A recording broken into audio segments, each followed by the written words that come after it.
EIWAs, we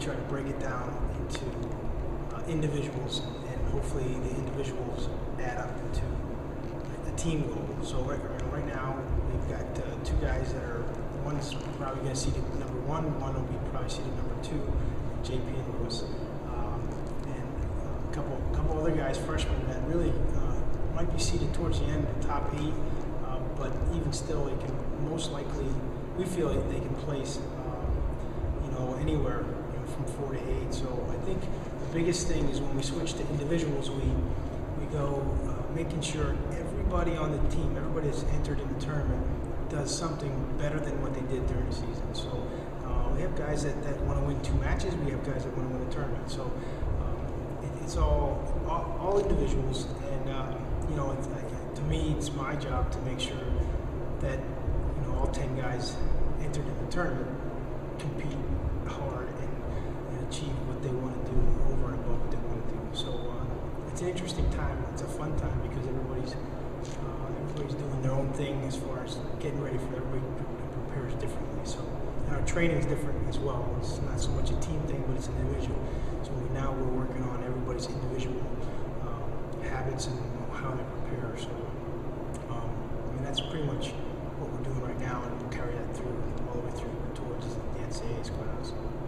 So now when we're getting ready for the EIWAs and the NCAAs, we're pretty much on an individual basis, and we make sure some guys might be pulled off the mat, some guys might be doing something different, some guys might be working harder. So it all depends on the individual, on how we feel they're trained and they're ready to go. Our top guys feel very good, look very good. Literally ready for the NCAA tournament if it were today. So we're doing a little bit pulling back right now.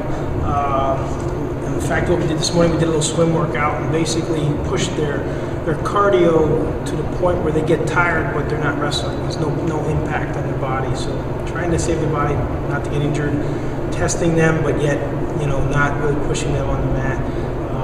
Practices will be really light, just kind of going through the motions, and then like the next 2 days, Wednesday and Thursday, will be pretty much off the mat.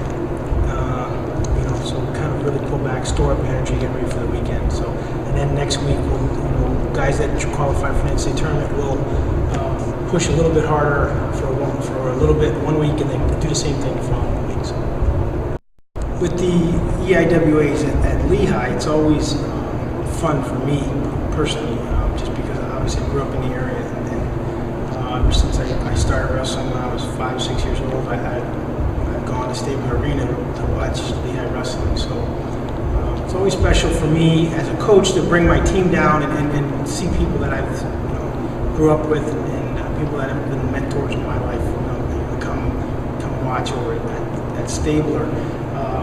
But it also is a great crowd. They really get probably the best crowd that we get for EIWAs. They're knowledgeable fans. They know the wrestling, and for some reason it's always if we're wrestling against a Cornell guy or a Penn guy, we're usually getting the Lehigh fans, and that's always fun. So it's a great atmosphere to tell the guys on the team. It's a really neat time to get excited. Especially when they have 4 mats in the beginning, and then they pull back down to 2 and then to 1. It's you just gotta want to wrestle in that environment. So a lot of fans, and they know they're wrestling, very passionate about it. So, and obviously being selfish, it's fun for me to go back home and compete in an arena where I grew up pretty much watching wrestling. Got me involved in wrestling.